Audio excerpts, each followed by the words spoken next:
How's it going, everybody? Welcome to today's YP Hangout. Excited that you've joined with us.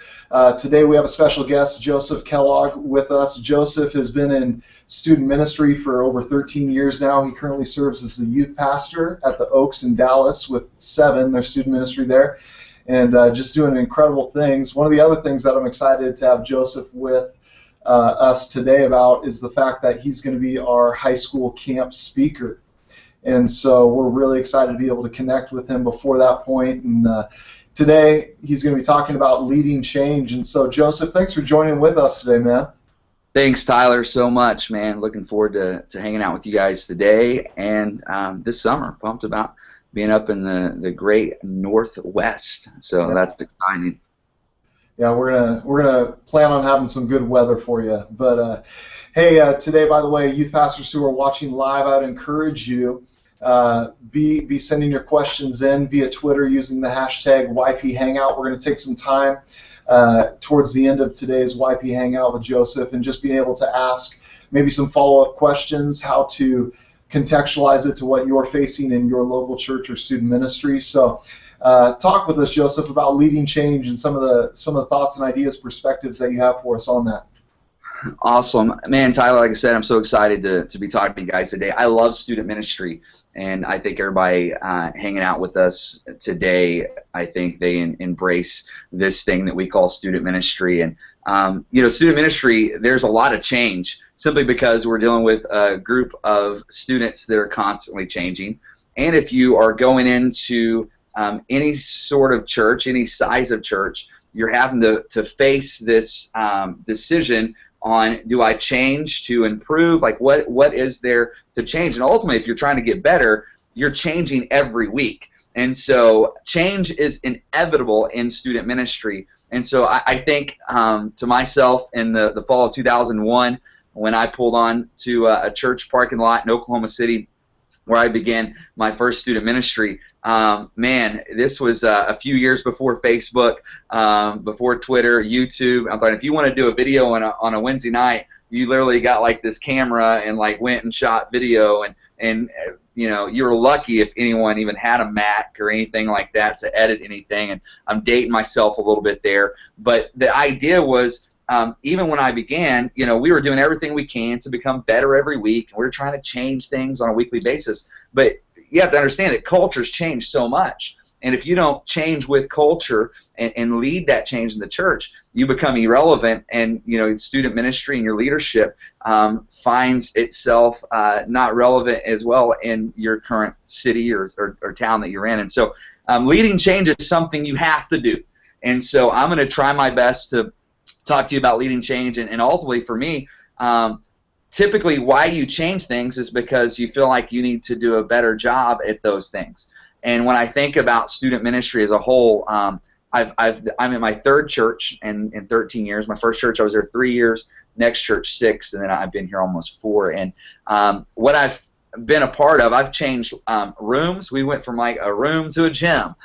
We've changed names. Our first student ministry, I was like the fourth youth pastor in like 2 years, and so students were going through a lot of change, and so I got to be a part of that. And my second student ministry I was a part of, we changed rooms twice. Actually, changed rooms, then changed like completely like 5 miles away, and what that looks like. If you start a new initiative like small groups or maybe change the way you do discipleship or a camp, that's change. And so I can just say in all the years I've been doing this, there's been a lot of change that we've been a part of. And so I'm going to try my best to kind of navigate you through the process. I will be looking down. I do write a lot of notes, and so I don't want to miss anything. And so I'll look down from time to time. Jim Collins says this. He says, leadership does not begin just with vision. It begins with getting people to confront the brutal facts and to act on the implications. The idea is, a lot of people have ideas and we have vision, but great leaders are people that can lead vision and lead people to that change. And so I thought to myself, there's a couple of, we'll call them traps. There's, I would say, 3 traps in leading change, because it's tough to lead change. There's a lot of obstacles you have to face, and so I'll give those 3 to you real quick. I think a lack of courage typically is why we tend to not lead change. The fear of failure is a big one, I think, in all students' ministries, that we don't want to fail, and so we decide not to change. And the third one is just negative thinking. And if I was to kind of put that into a biblical story for you, I think about the Israelite people standing on the sidelines as Goliath is coming out and yelling at them, cursing their God, and these guys weren't willing to change their predicament that they were in. They stood back. If you were to take that, they had a lack of courage. They had a fear of failure. They didn't want to fail, because ultimately if Goliath wins, dude, it's over. You know, the battle's done. And then you see it when David shows up. They were very negative in their thinking. And something I've learned in doing this for a few years is that leaders have to seize opportunity. Leaders have to have the courage to lead change. That's a part of it. Is there has to be this opportunity that goes, hey, here's my opportunity. Act upon the dream that God's giving you, and do something about that idea. Implement that thing that God's calling you to do. Failure, a lot of times that fear of failure, I've learned this, that opportunities often look like adversity. Opportunities that we have to do something great in our community when it comes to campus ministries or doing something, some new initiative in our student ministry. At first, there's going to be adversity. Man, look at all the obstacles that even our country has gone through in the last almost 300 years to lead change in the church, and to think about that. But a lot of times there's that fear of failure, and so we find ourselves getting caught up in the pain of it all. And what I've learned is, if you skip the pain, you stay the same. And so, man, you have to be willing to go through the pain of change. Negative thinking, you have to understand that leadership starts with your thought life. Yeah. You have to look at that initiative and go, hey, we can do this. And ultimately, your thought life is an overflow of your heart. And so, man, surround yourself with those people. And so those are kind of, to me, it's kind of paint a picture before I give you kind of some steps in leading change, is that there's some obstacles that we face in leading change. And so, David shows up on the scene, and he chose, he chose to do something about it. He chose to seize the opportunity. He chose to lead the way, and leaders lead. And that's a big thing. A lot of, these traps, I think, in student ministry, why a lot of guys will leave their student ministry, a lot of guys won't stick it out in longevity, is simply because they're not willing to push through the pain for the change that God has put them there to lead. They're not willing to seize the opportunity. And I tell you, it takes a lot of courage, and it takes a lot of, sometimes pushing through the pain to really see change, come through. A lot of times when we face opposition, it's that we tend to run. And man, David decided to do something about it. And so, really challenging you, do something about it. Don't run and look for another opportunity, because every opportunity, there's going to be adversity that you're going to have to fight through, no matter what it is. Doesn't matter what size church. A lot of people's like, well, if you're at a big church, life's great. No, we have our own obstacles. I've been at every size church you can think of, and man, you have to push through to see change happen. I love what Kevin Moore, who's been on y'all's Hangouts a couple times, a good friend of mine, we've become friends there in Tulsa when I was there, and he says the grass is always greener over the septic tank, and isn't that the truth? My pastor says, you know what, hey, if you go the other side of the fence, you got to cut that grass as well. So stick with it, man, face that adversity, and you're going to see change slowly evolve. It's going to happen, and it's a process. And so really that kind of leads me to what I'm going to talk about, and really in the next probably 5 to 7 minutes, I'll go through them pretty rapid fire, and then we can have some Q&A and talk through some of this. I love what Chip Heath says in the book Switch. He says, for anything to change, someone has to start acting differently. For anyone to change, someone has to start acting differently. And so if you want the same results in your student ministry, if you want the same results in your personal life, you want the same results in your family, keep doing the same things. If you want different results, you're going to have to do something differently. And some of you that I'll get to hang out with this summer, I'm a big nuts and bolts guy. I love systems. I can tell you all these little formulas. I have different talks that go with those to help you filter your thoughts. And so I'm just going to walk through these 7 steps in leading change, and get this next line, in leading change from birth to maturity. Anybody can start change. It's different from starting some new idea. I think youth ministries are great at. I got an idea, let's do it tomorrow. Man, it's a whole nother thing to see an idea go from birth to maturity. If we really care about students, it's not, understand, they all graduate. And so we have to care about not just who they are as sixth graders, but who they're going to be as like sophomores in college and young marrieds. And when you understand, hey, my idea has to be bigger than who they are at 14. It has to be something that lasts to the moment that they're 40. And so I want us to lead change from idea to implementation, from birth to maturity. And so for me, I have 3 daughters. My oldest is 9. My youngest is 4 now. And so, man, there's different expectations as they grow. And so change takes on a lot of different forms, and it takes time and patience and all these things. So I'm going to give you these 7 steps. And when I say change, it could literally be, we could talk through this through questions, names. I know one of the biggest things we've done over the few years that I've been in student ministry is like launching small groups for the first time. That's a big culture change. And understand with culture change, it takes time.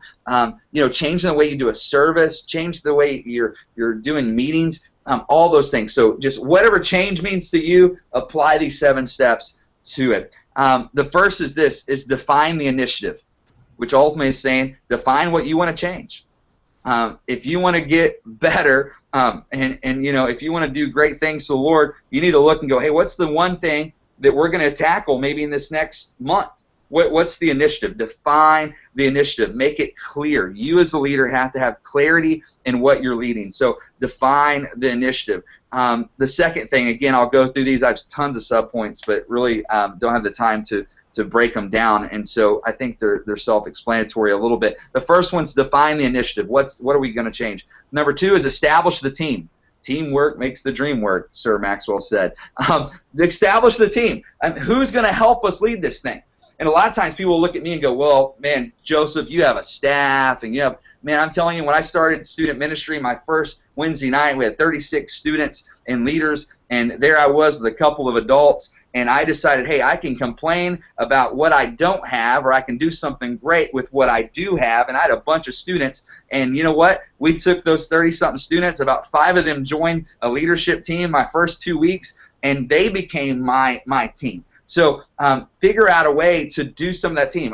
Well, I don't have a creative team. For years, at 4 o'clock every Monday, open invitation, I used to do a thing called, at our second student ministry, called Impact Lab. Our student ministry is named Impact. And literally we're just saying, hey, there's a seat at the table. Come talk to me about ideas in our student ministry every Monday at 4 o'clock. Kids are out of school. They can make it happen. One season in our life with some really creative college students, I'd be meeting at Buffalo Wild Wings at 8:30, 9 o'clock. Put my kids to bed. Go meet where they are, because if you want to do something great, you need to establish. Jesus created a team. First off, Jesus is a part of a team. And so get a team around you. Don't be a lone ranger. Do this thing. Don't do it on your own. I can give you real quick 5 things that we look at in hiring staff for a team. Bill Hybels has this together, then our staff has it too. And it's really these 5. We look at character. Do they have a heart for ministry? They walk in integrity. We look at competence. Do they have the skill level for the job? We look at chemistry. How do they fit onto the team? And that's Hybels' 3 kind of C's. Then we go 2 C's more at our staff here at the Oaks is capacity. Not hiring someone that can do the job right now, but hiring someone that can grow into that. What's their leadership capacity? And the last one's culture. Do they fit into our culture? That's a big piece. And it's different than chemistry, because there's chemistries like we can hang out at a ball game. Cultures, do you fit into the DNA of our church? And so find yourself a team, establish the team around the initiative. And sometimes, Andy Stanley talks about this. There's certain initiatives that you need certain people at the table. One of our student ministries, dude, we were doing all these fundraisers, doing all these missions, and so my team, I created a finance team. These were all, literally, I had professors from college, engineers. I had these people that were qualified to be on the team. Our fundraiser coordinator worked for the IRS. So we got people. I didn't have a bunch of the cool, creative young people in that meeting. I had people that knew what they were doing, because we're talking about money, and most 18, 19-year-olds have no clue about it. And so we established a team around that initiative. And so whatever change you're about to tackle, man, establish a team. Number 3, I'm going fast. Number 3 is research the initiative. Research the initiative. We are, man, the worst. Student ministry. We'll see some idea that we saw on Instagram, screenshot it, send it to someone and say, let's do it next week. And we don't actually research the initiative. What are we trying to change? Do the research. Man, the first time, I'll just give you some, typically why we do things and become better is because we sucked at them before. And so most of us lead out of our failure, and that's me. I decided my first student ministry, we're going to do small groups. Jesus liked small groups. I should do small groups. So literally, I had like this Jenny Mayo had some source thing, and it was like about cell groups. I'm like, yeah, that's cool. All right, I'll take that. And so I called it Underground. What a great name, the Underground Church. Come on. And so I'm like, all right, we have a high school group and a junior high group, and we're gonna do this. And I just hand a packet to some leaders, and we're doing this thing called cell groups. We're starting it next week. And literally 2 weeks after, no one showed up. And I'm like, I suck at life. I'm a horrible leader. Small groups are the worst idea ever. And so, man, I didn't research the initiative. I didn't train the team. And so a few years after that, I was in Tulsa, Oklahoma. Our student ministry was growing. We hit this threshold of about 200 students. We couldn't get over it. And I'm like, man, what do we need to do? And so literally I thought to myself, to grow large, I got to grow small. And so I decided to really research the initiative. I spent some time would drive my car, spent some time with some of the greatest student ministries in the nation that did small groups right. Man, we took their manuals, we took their name off of it, put our name on it. Come on, somebody. And so, man, we took that, we trained the leaders. I brought them over to my house and said, this is what small groups are supposed to look like. And what was crazy, we launched small groups, and in a year and a half, our student ministry went from 200 to over 300 just by launching this initiative. You know what happened? We researched the initiative. We worked hard. We didn't just, change just doesn't happen automatically. There has to take some time there. So we researched the initiative. Number 4 is strategize together. So once you figure out, hey, this is the initiative, here's the team, we're going to do some research, dude, strategize together. Talk it through, pray it through, walk it through. Man, how many times, even if it's a new idea you have on a Wednesday night, you actually didn't talk it through, and you get up and go, we'll never do that again. Most leaders will abort ideas. Think about birth to maturity. We will abort ideas because we actually didn't plan hard enough, or we won't stick with the idea long enough. And so, man, you have to strategize together and commit together. Spend time and strategy, and invite others to the table there again. Number 5 is establish a game plan. What's the plan? Create a timeline. We do something here, we call it the B3. We don't bring any idea or change to the table until it goes to the B3. And again, these are all the little formulas that we've come up with. B3, 3 Bs.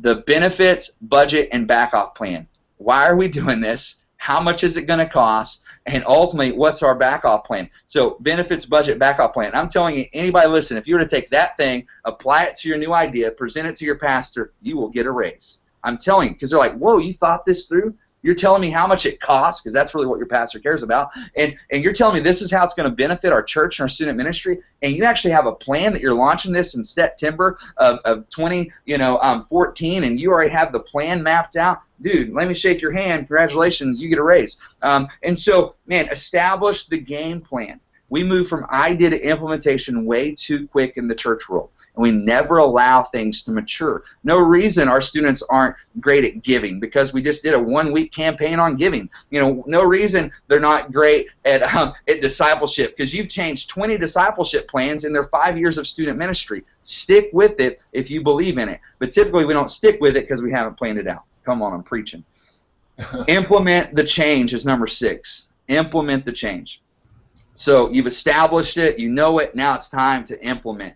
And you have to understand something. That's where it takes courage. That's where the leap of faith happens. And man, if you reverse the steps, by the time you get to this point, you're ready to implement it. You've talked it through. You have a group together. Man, you have to understand that like what's happened, it's like buying a new pair of shoes, a new pair of KDs. They're fresh. They're nice. But at first, they hurt your feet. And any new idea, any new change, it's going to hurt a little bit. And some people are going to be hurt, but you have to give them time to wear those shoes, wear the idea out. Typically, when I get up to tell an idea, man, actually, there's a bunch of people that already know where we're going because we've talked it through. First off, your senior leader hates surprises, so you might want to talk to them first. But your core team, they need to know. I tell our team all the time, hey, there's this transition happening with this stuff. I'm letting them know because we're on the team. And so, man, implement the change. And number 7 is one of my favorites, and it's the last one, is evaluate the progress.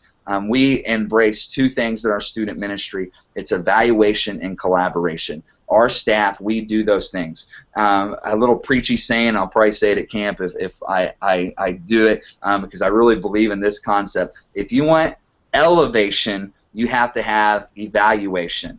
To get to the top of Mount Everest, okay, you don't just wake up one day, get a PB&J and some, like, flip-flops and go up Everest. There's a lot of training involved. There's 5 different base camps to even get up Everest. So the goal is to get to the next base camp. At each base camp, you evaluate. So before you elevate, you evaluate. And so for us, we evaluate the progress. We go through, how's this doing? Then we check up on it. If you have, again, birth to maturity, when a baby's like brand new, dude, that thing's having to go to the hospital, like to the doctor every week. So the younger an idea is, the more accountability is there. Now, the older the idea, and as it grows in maturity, you don't have to check up on it as much, but you still have to check up. So now my daughters who are older, they do a yearly checkup. So those ideas, you need to come back to them, evaluate the progress. And ultimately, why are you trying to change? Why are you trying to do this? You're trying to grow.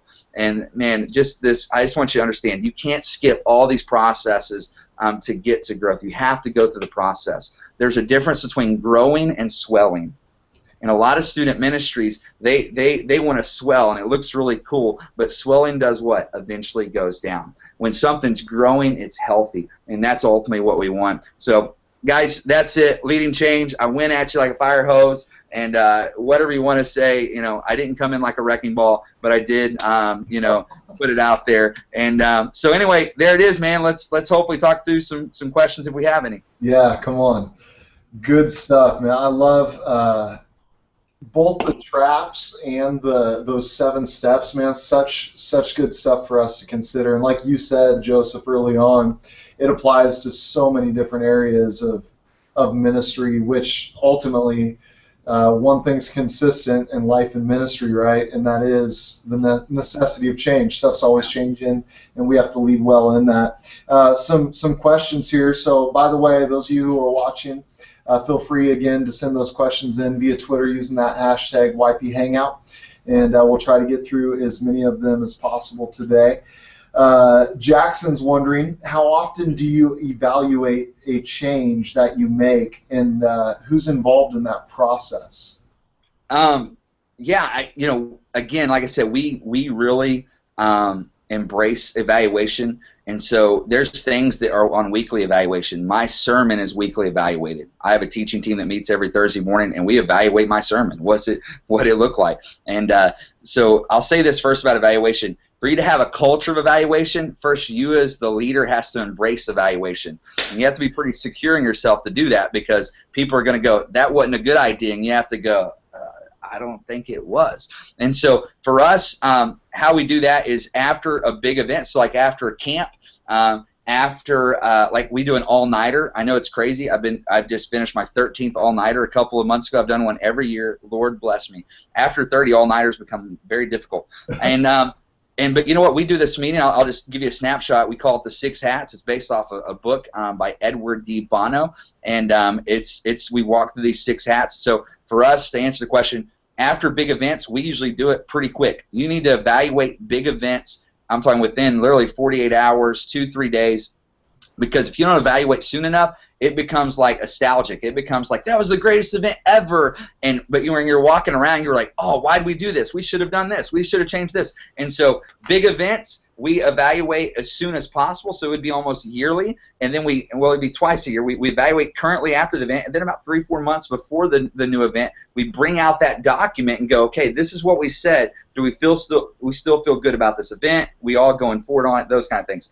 And then there's weekly evaluation that literally we're evaluating our services and things like that. I do it real quick, just 3 S's that we evaluate. We evaluate staff, systems, and services. Those 3 things we're constantly evaluating on a weekly basis. S3, again, all my numbers and letters. I was horrible at algebra, but we tend to do those to help us remember. So nice.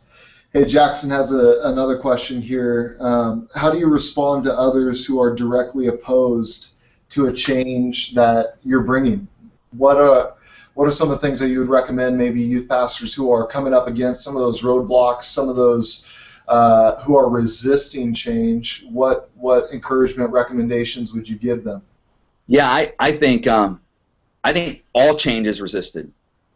Period. And so when you're putting an initiative together, you have to have that into your conversation that we are going to come up against resistance, and you need to have your answers ready. You need to have your gun loaded for those conversations. Again, that means there's planning involved. And so you need to, and when you're planning and you're talking to those teams, as you're developing some new idea, if it's from small groups, like, whatever it is, you're asking the questions, hey, what could be a possible tension here that people might be frustrated with this with? What are we doing? I'm talking, if you've heard Kevin Moore talk a couple times, we use this question, think like a parent. Are we thinking like a parent? Dude, that will save you half the time with initiatives if you actually think like a parent and go, man, our schedule's too heavy right now. Let's think through this thing. Mom and Dad are going to be ticked at us. We're asking for money 3 weeks straight in 3 different things. That's us. We're idiots. And so, ultimately, asking those questions before they get there is one way. And then sometimes it's the conversations with those people. There's one-on-one conversations that you need to have to get the initiative through. If you've seen the movie Lincoln, man, how crazy is it that all these guys, what were they doing? They were going on having one-on-one conversations to win them over to their side so that their initiative would be pushed through. We have to take the time sometime to go, hey, you know what, dude, Johnny never likes our ideas. And sorry, Johnny's the one that asked the question, but he's used Johnny, the name Johnny is who I usually use in any analogies. Johnny's done a lot of crazy stuff. But you ask yourself, hey, man, Johnny typically it shows resistance to ideas. So, man, I need to probably go have a one-on-one conversation with Johnny. And again, I'll tell you what helps you. If you realize a couple things, your senior leadership's your friend, and parents are your friend. And if you have conversations with them before you put some new idea out there, it's going to save you a world of trouble. And so, have some of those pre-conversations. Have the gun loaded when people come against resistance, and then ultimately know sometimes you got to push through resistance, and some people aren't going to go with you on the journey, but God's going to give the increase. I'm familiar with James River and the culture there a little bit there in Springfield, and I've been in a couple of roundtables with Pastor John, and it's crazy because they made some big changes and literally lost over 1,000 people in a matter of like a month or two. Man, that's a lot of people, and just put that in your context. If you have 100 people, if you lost 50 or whatever, but you know what? In the next year or two, dude, they got that and some, and now, dude, years later, they've grown probably 5,000 past that. But someone had to make the hard decision. So just understand, sometimes you're going to have to push through the resistance. That was a lot of information for one question. But yeah. Good stuff, though. Good stuff. Micah's asking this: how do you balance the time you need to dream and research change compared to what has to be done this week? So, as you're spending time evaluating, you have your day-to-day, week-to-week task. What does that look like for you in the midst of kind of balancing the research, the dreaming, but then also the day-to-day realities? Yeah, Michael Hyatt said this. He said, what gets on the calendar gets done. And so we live and die by the calendar. And so everything for us, a lot of people understand, the larger the ministry, the more initiative, the more finite your calendar has to become. What I've learned, youth ministry or ministry in general can be a place of laziness if you want it to be. But if you want to lead change and not be a mediocre or apathetic leader, you're going to have to put some things on the calendar. And so for us, it's how we do our week. We have, the first part of our week is really driven to make the Wednesday night happen, the way our meetings are scheduled and things like that. The back part of the week, so every Thursday, there's 3 meetings I have. I don't know about you, but if you do youth ministry on Wednesday night, Thursday's like, if you don't watch yourself, you'll just stare at your computer all day because you're tired. So I've learned that over the years. A lot of the change that we make is because of mistakes we've made. And so Thursday is, man, it's a high-level meeting day. The first meeting we have is our teaching team meeting. We review my sermon and talk about how we could have done a better job communicating the message. We have a little kind of formula. We have like 5 questions we ask ourselves coming out of that every week, and then we start putting my sermon together for the next week and start walking through that. And then at 10:30 every Thursday, we do a project meeting. And that meeting is all about those changes, about those initiatives. So we have an agenda throughout the year. So right now, camp's on it. So we talk through camp. And so when you bring big change items into your weekly staff meetings, it destroys your staff meeting. So we put a placeholder for our big change items. It's in there. Thursday afternoons, we actually have a placeholder that literally it's 1 hour long on Thursdays. That literally all it is a dream space. Our whole staff, it's from 1 to 2. Man, it's creative for you to go and have whiteboard sessions with you and God. And so again, that's on the calendar. And then Thursday afternoon, we go into our creative meeting with all of our creative guys. They're college students. You know, it's like 3:30, and we talk through, hey, what didn't work last week? How do we move forward into the next week? So ultimately, for me, it's just how you work your calendar. And figuring that out, creating a space. You know, back in the day, I don't do as much, but you know, usually I'd take a couple times a year that I would get out of the office and man, start at Starbucks and then end up at Panera Bread or something. Literally, I would take the whole day and just dream and think through some of the things, because before you even make the initiative happen, you need to hear from God on what you want to do. There's a lot of good ideas, but God ideas last the longest, and so and you have to hear from God to get those. Yeah, that's good. Another question here from Micah. How do you lead change in a team that you oversee, but you have volunteers running? So maybe you got a team, the volunteers running them, but you're trying to lead change in the overarching thing. Yeah, I think with leading anybody, you know, leadership's influence. We all know that. But for me to influence someone, I have to be close to someone. And I have to model what I want.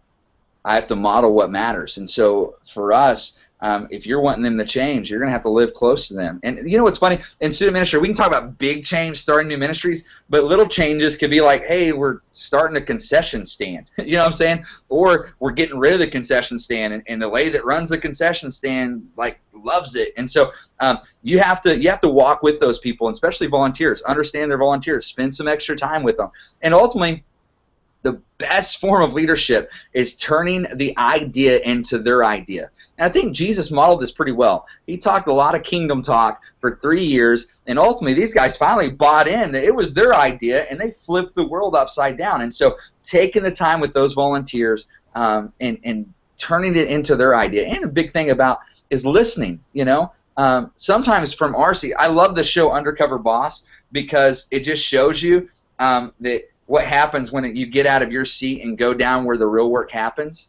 And so, you know, for me, the structure of our student ministry, you know, when was the last time, you actually went and set some chairs up? Now, some of you on the talk going, I do it every week. But, you know, I hate crooked chairs. I'm a bit OCD about that, and believe that God deserves our best. And so I kept complaining, man, guys, why are these chairs so stinking jack-legged? You know, why are they crooked? And so finally, I finally got one student, went down there and showed him, and it was a college student, how much I cared about these chairs, and we came up with a solution. That's the thing. That's how you defeat negative thinking, is become a solution thinker. And so we get a little 2x4 and say, hey, this is how far the chairs we want to be apart. And so, dude, every week those chairs are super straight, because you know what? I took my passion, put it in someone else, took the time, and then he's owned it. And so the biggest thing with those volunteers is taking the time, spinning it with them, getting it to become their idea. And sometimes if it's something passionate enough and they just don't get it, it could be goes back to that staff or even that volunteer. They might just not have the capacity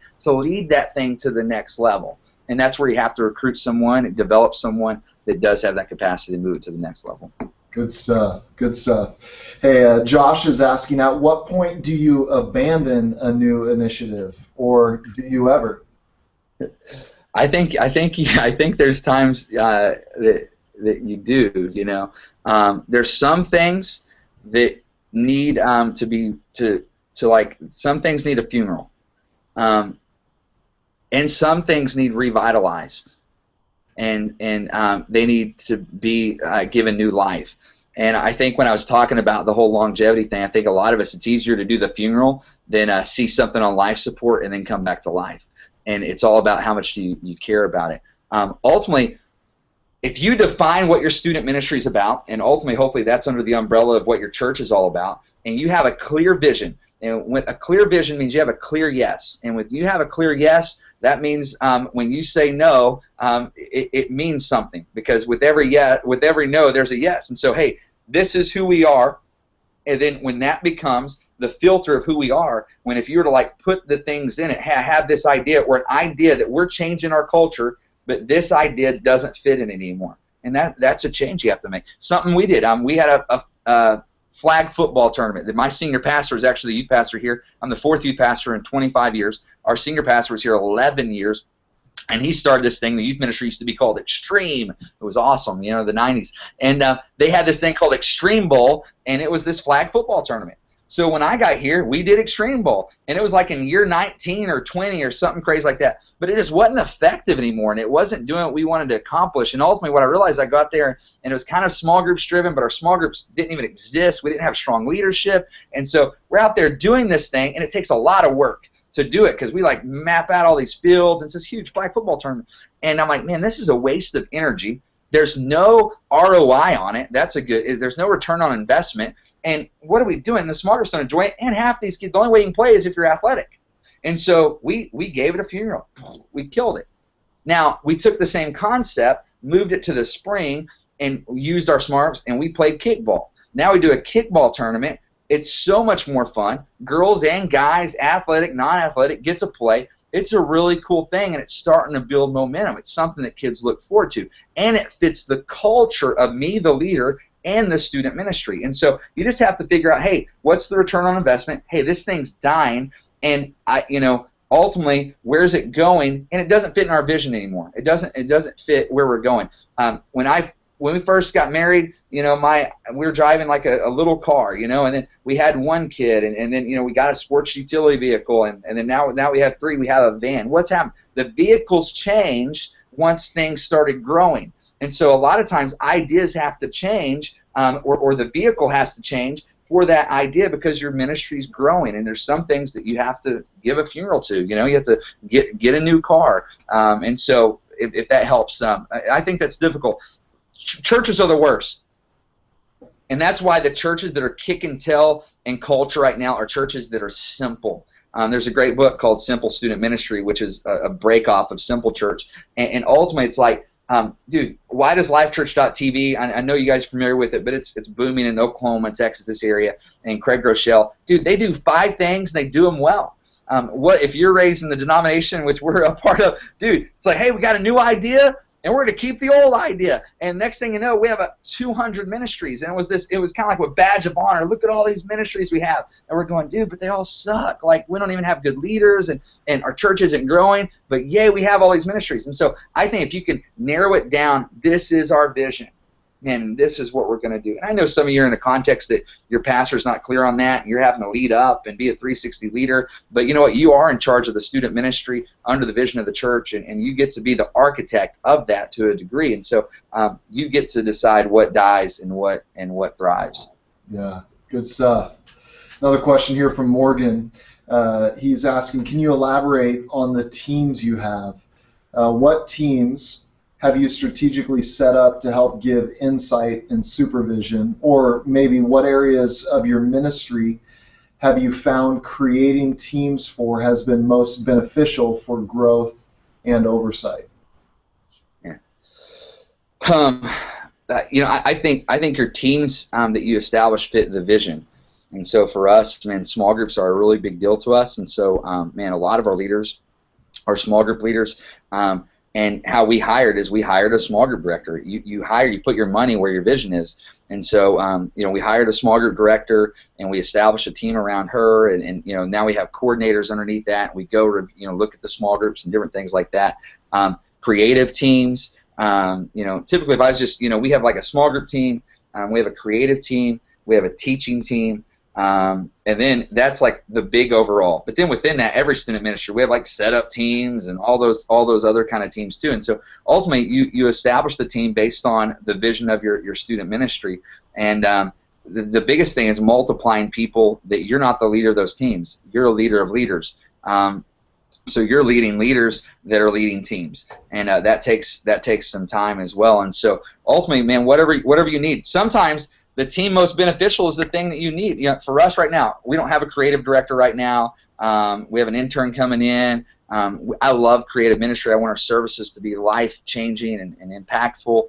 And, man, it's been tough. The last 2 weeks, we've been having to roll our sleeves up and do things that some of us are like even last night, it was like the team that we've never even seen. We're like, so can you run switch? Can you? All right.